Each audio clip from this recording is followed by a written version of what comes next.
من حمزه ونفخه ونفثه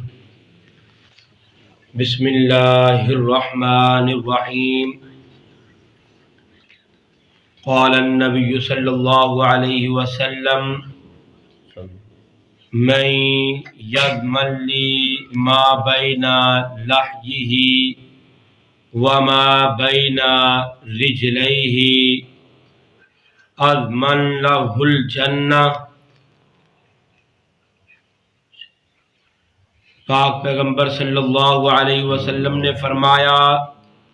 جو شخص مجھے اپنی زبان اور شرمگاہ کے بارے میں ضمانت دے گا میں اسے جنت کی ضمانت دوں گا۔ حضرت ابو ہریرہ رضی اللہ تعالی عنہ بیان کرتے ہیں، نبی صلی اللہ علیہ وسلم نے فرمایا، ایک شخص اللہ کی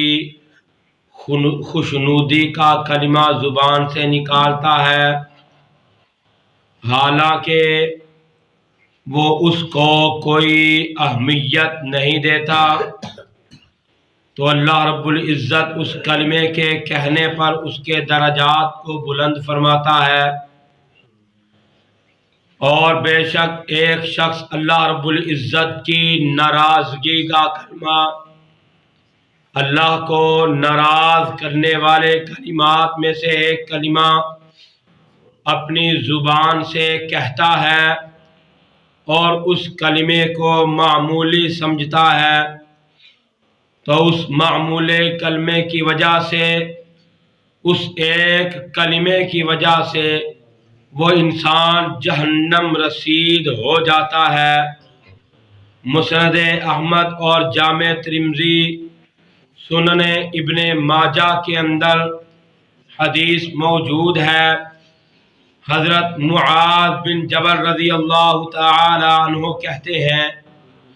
میں نے عرض کیا، اے اللہ کے رسول صلی اللہ علیہ وسلم، مجھے ایک ایسا عمل بتلائیے کہ جو میرے اور دخول جنت کا باعث بن جائے، مجھے جنت کے اندر وہ عمل لے کے جانے والا بن جائے، میں جنت کے اندر چلا جاؤں اس عمل کی وجہ سے۔ نبی پاک صلی اللہ علیہ وسلم نے فرمایا، اے معاذ، جنت کے اندر جانا چاہتا ہے، جہنم سے آزادیاں چاہتا ہے؟ نبی صلی اللہ علیہ وسلم کو میں نے کہا، جی ہاں یا رسول اللہ صلی اللہ علیہ وسلم۔ آپ نے فرمایا، اے معاذ، تو نے بہت بڑا سوال کیا ہے، جنت کا سوال کیا ہے کہ جنت کے اندر جانے والا عمل، جہنم سے دور ہونے والا عمل، یہ بہت بڑا سوال ہے۔ نبی کائنات صلی اللہ علیہ وسلم نے فرمایا، اسلام کے بنیادی 5 ارکان بتلائے اور نفلی روزے رکھنے کی تلقین فرمائی اور نفلی صدقہ خیرات کی ترغیب دی، رات کی تاریکی کے اندر اللہ کی بارگاہ میں کھڑے ہو کے نوافل ادا کرنے کی تلقین فرمائی، نفلی صدقہ خیرات کرنے کی ترغیب دی اور قیام، رکوع، سجود کی نصیحت فرمائی۔ پھر فرمایا، اے معاذ، یاد رکھو، اسلام کی کوہان کی بلندی جہاد ہے اور دین کا ستون نماز ہے۔ نماز کے بارے میں فرمایا، اے معاذ، نماز دین کا ستون ہے اور دخول جنت کے لیے اور جہنم سے نجات کے لیے یہ تمام بڑے بڑے اعمال بتلائے اور فرمایا، کیا میں ایک ایسا کام نہ بتلاؤں معاذ تجھے کہ جس کام کے کرنے کی وجہ سے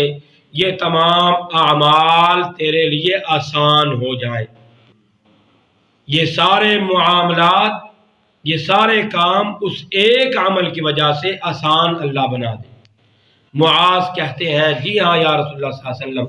کیوں نہیں، مجھے وہ عمل بتلائیے۔ نبی صلی اللہ علیہ وسلم نے فرمایا، زبان مبارک کو آپ صلی اللہ علیہ وسلم نے پکڑا اور فرمایا، کف علیک ھذا، اس زبان کو قابو میں رکھو، اے معاذ اس زبان کو اپنے قابو میں رکھو۔ جناب معاذ کہتے ہیں میں نے عرض کیا اے اللہ کے نبی صلی اللہ علیہ وسلم،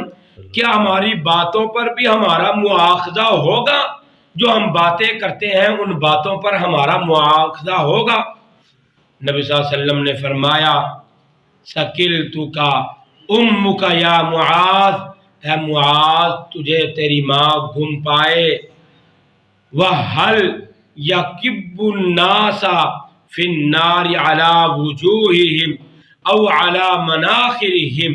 إِلَّا حَصَائِدُ أَلْسِنَتِهِمْ۔ نبی کائنات صلی اللہ علیہ وسلم نے فرمایا لوگوں کو ان کی زبانوں کی، ان کی باتوں کی وجہ سے ان کے چہروں اور ان کی ٹھوڑیوں کے بل جہنم کے اندر پھینکا جائے گا۔ ان باتوں کی وجہ سے، ان کلمات اپنی زبان سے نکالنے کی وجہ سے اللہ رب العزت کل قیامت والے دن لوگوں کو جہنم کے اندر اوندھے منہ کر کے پھینکیں گے اس زبان کی وجہ سے۔ اگر زبان کا صحیح استعمال ہے تو اس زبان کی وجہ سے کامیابیاں مل جاتی ہیں، اور اگر اخلاق درست نہیں، زبان کا استعمال درست نہیں، زبان کی وجہ سے بہت زیادہ